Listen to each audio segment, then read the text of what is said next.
Hello बच्चों। आज के इस सेशन में हम आपसे बात करेंगे बंद के बारे में। हमने काफ़ी कुछ इसके बारे में डिस्कस कर लिया था। इससे पहले हम पढ़ रहे थे बंद के टाइप के बारे में। बंद के कई टाइप होते हैं, मैंने आपको बताया था। मुख्यतः 3 तरह के बंद की बात किए थे हम, और आज के इस सेशन में हम दूसरे टाइप के बारे में बात करेंगे। दूसरा टाइप जो है सहसंयोजक बंध, या जिसे हम कहते हैं कोवैलेंट बॉन्ड। कोवैलेंट बॉन्ड, ये कोवैलेंट बॉन्ड क्या होता है इसके बारे में जानेंगे। कोवैलेंट बॉन्ड का मतलब होता है, जैसा कि नाम से ही पता चल रहा है, सह का मतलब होता है साथ, यानी कि साथ किसका होगा? साथ होगा इलेक्ट्रॉनों का। मतलब साथ का मतलब साझेदारी होगी, बराबर साथ साथ रहेंगे, जहां भी जरूरत होगी दोनों एक दूसरे की मदद करेंगे। इसीलिए सह का मतलब जोड़ा गया है यहाँ पे। सह संयोजक बंध, संयोजक का मतलब जुड़ने से ही है। अब डिफिनीशन की अगर हम बात करें तो क्या कहेंगे?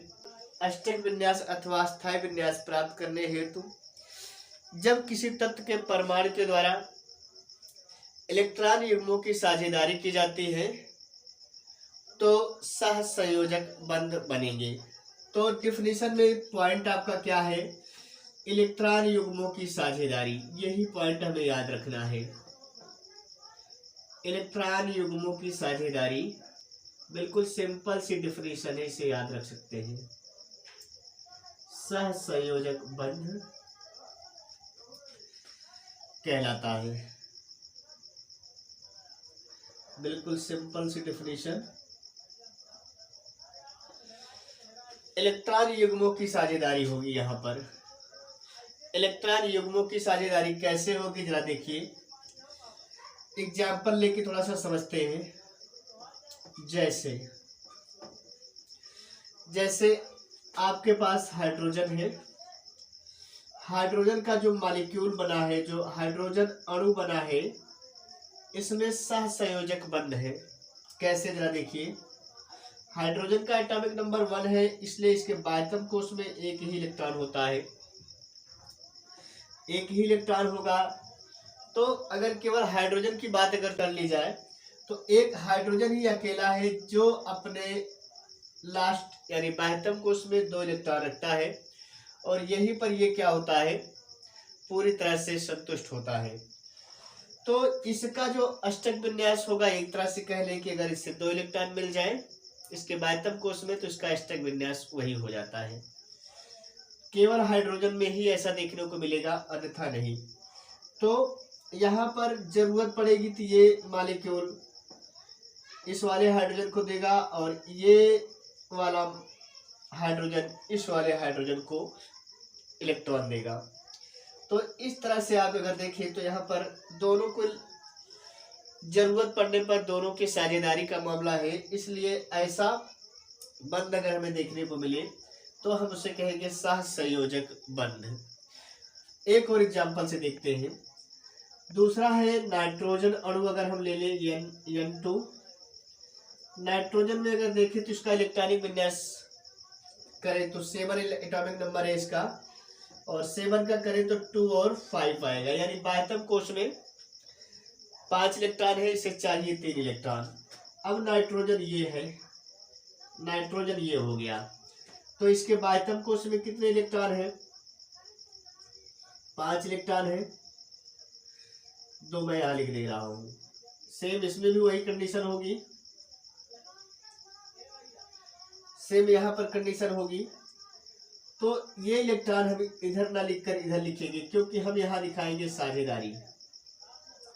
यहाँ पर जरा देखिए, तो जब जरूरत पड़ेगी ये इलेक्ट्रॉन इसको देगा, जब जरूरत पड़ेगी ये इलेक्ट्रॉन इसको देगा, पेयरिंग करेंगे, और इस तरह से यहाँ पर साझेदारी का मामला देखने को मिल रहा है।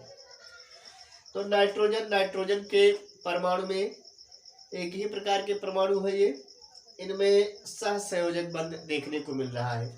तो अगर हम जरा देखें तो 3 2 5 6 7 8, इसका 8 हो गया। सेम इसका भी 2 3 3 2 5 और 6 7 8 8 इसका। इसलिए इस तरह से एक नाइट्रोजन अणु आपका बन गया।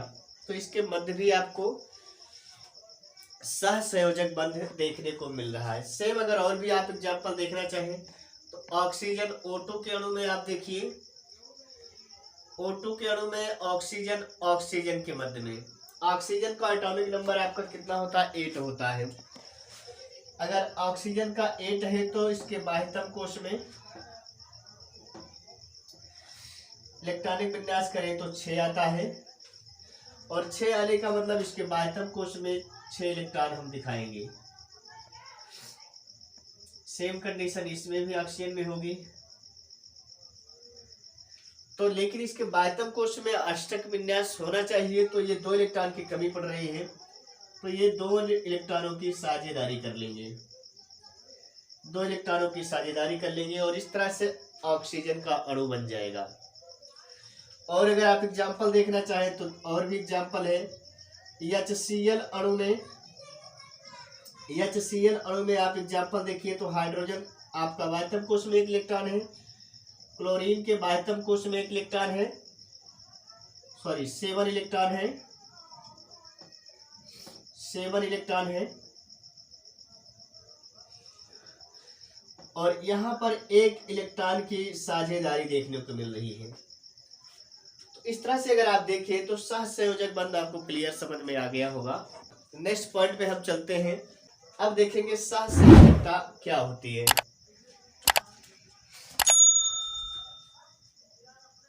अब है सहसंयोजकता, या इंग्लिश में कहते हैं कोवैलेंसी।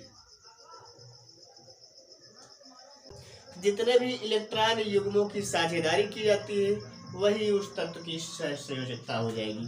तो वही बात हम यहाँ पर लिख सकते हैं, जितने इलेक्ट्रॉन युग्मों की साझेदारी की जाती है, जितने इलेक्ट्रॉन युग्मों की साझेदारी की जाती है वही उस तत्व की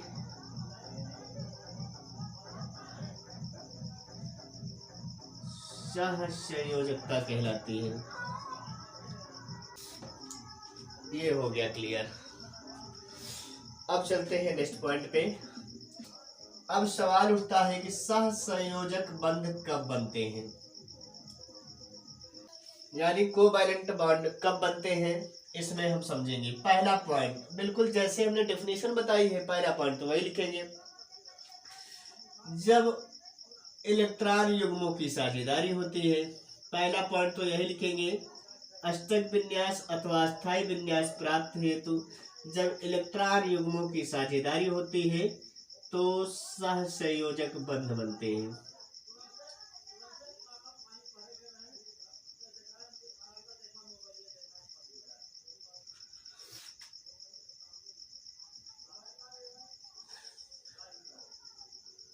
जब इलेक्ट्रॉन युग्मों की साझेदारी होती है तो सहसंयोजक बंध बनते हैं।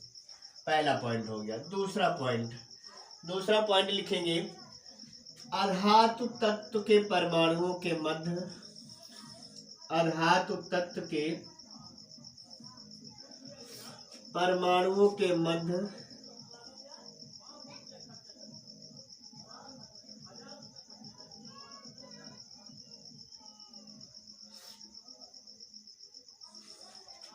सहसंयोजक बंध बनते हैं।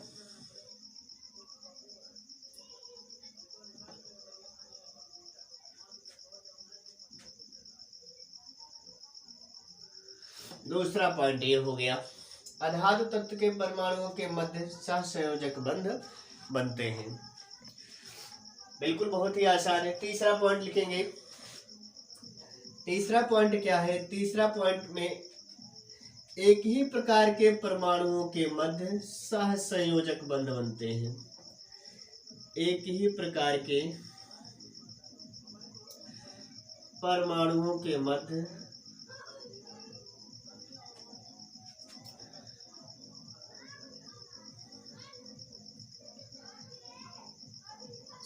सहसंयोजक बंध बनते हैं।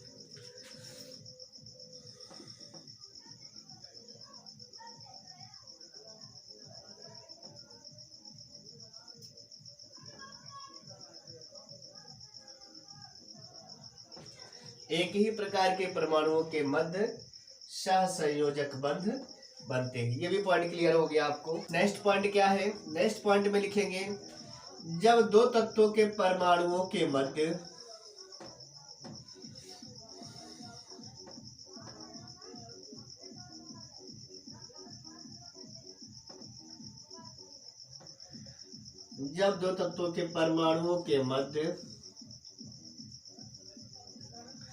क्या होगा? जब दो तत्वों के परमाणुओं के मध्य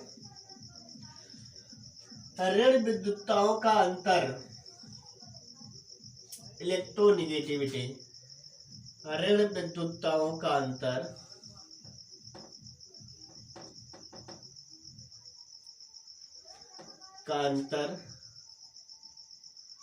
बहुत कम अथवा कह सकते हैं शून्य होता है,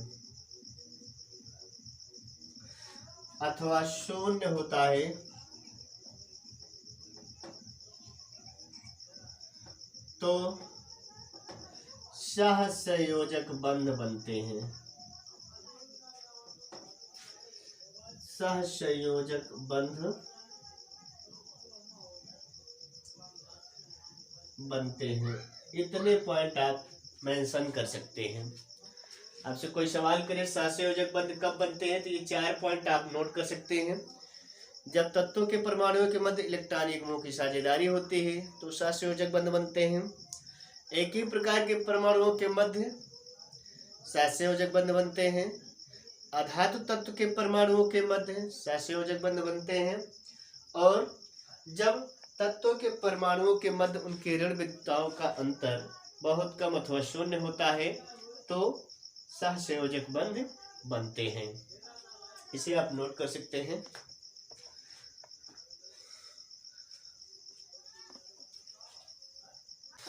अगला पॉइंट है सहसंयोजक यौगिकों के लक्षण। क्या क्या लक्षण होते हैं? सहसंयोजक यौगिकों के लक्षण क्या क्या कैरेक्टरिस्टिक फीचर्स होते हैं? पहला, वैद्युत संयोजक बंध में हमने क्या कहा था? जालक ऊर्जा होती है क्योंकि आयनों के मध्य बना होता है बॉन्ड। अब यहाँ पर क्या होगी? इसमें वांडर वाल बलों द्वारा बंधे होते हैं। वांडर वाल बल द्वारा बंधे होते हैं, बलों द्वारा बंधे होते हैं। ऐसे यौगिक जो सहसंयोजक यौगिक होते हैं उनमें वांडर वाल बल होता है। ये पहला लक्षण होता है, पहला पॉइंट। दूसरा पॉइंट क्या है भैया? बिल्कुल आसान है, उसी के अकॉर्डिंग हम पढ़ेंगे। दूसरा क्या है? हमने क्या बताया था? वैद्युत संयोजक यौगिक वैद्युत के सुचालक होते हैं। यहाँ पे जस्ट उल्टा होगा। सहसंयोजक यौगिक, सहसंयोजक यौगिक यौगिकों का विलयन कह सकते हैं। यौगिकों का विलयन, यौगिकों का विलयन विद्युत के कुचालक होते हैं। विद्युत के कुचालक होते हैं, मतलब उनमें करंट नहीं प्रवाहित हो सकता। कुचालक होते हैं, ये पॉइंट याद कर लेंगे। दूसरा पॉइंट। तीसरा पॉइंट क्या होगा? ऐसे यौगिक,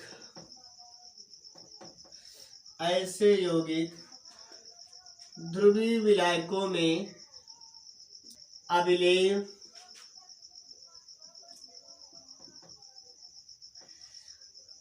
तथा ऐसे यौगिक ध्रुवीय विलायकों में अविलेय तथा अध्रुवीय विलायकों में विलेय होते हैं। ये हो गया आपका तीसरा पॉइंट। हमने वैद्युत संयोजक बंध में क्या पढ़ा था कि ध्रुवीय विलायकों में विलेय होते हैं, अध्रुवीय विलायकों में अविलेय होते हैं। यहाँ जस्ट उल्टा हो रहा है। सहसंयोजक बंध के यौगिक जो होते हैं वो ध्रुवीय विलायकों में अविलेय और अध्रुवीय विलायकों में विलेय होते हैं। नेक्स्ट पॉइंट चौथा। चौथा पॉइंट क्या लिखेंगे?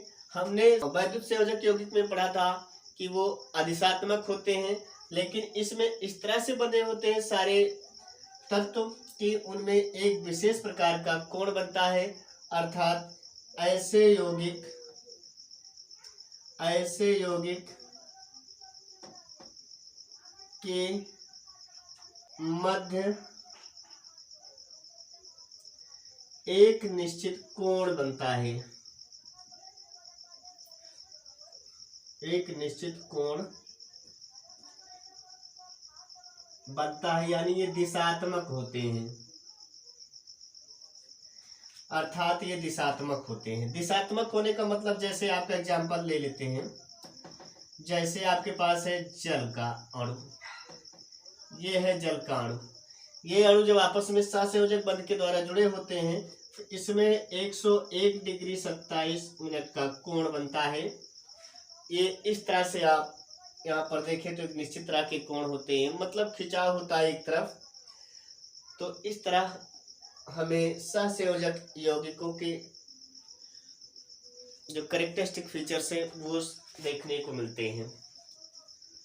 तो ये भी पॉइंट आपको क्लियर हो गया होगा। आशा करता हूँ ये आपके कैरेक्टरिस्टिक फीचर्स, सहसंयोजक बंध, सहसंयोजकता और सहसंयोजक बंध कब बनते हैं, ये सारे पॉइंट क्लियर हो गए होंगे। आज के सेशन में बस इतना ही। नेक्स्ट वीडियो में हम मिलेंगे, सहसंयोजक बंध के भी प्रकार होते हैं, उनके प्रकार के बारे में पढ़ेंगे, और अंतिम लास्ट है हमारे पास उपसहसंयोजक बंध, उसको पढ़ेंगे। आज के लिए बस इतना ही। तब तक के लिए मेहनत से पढ़ें।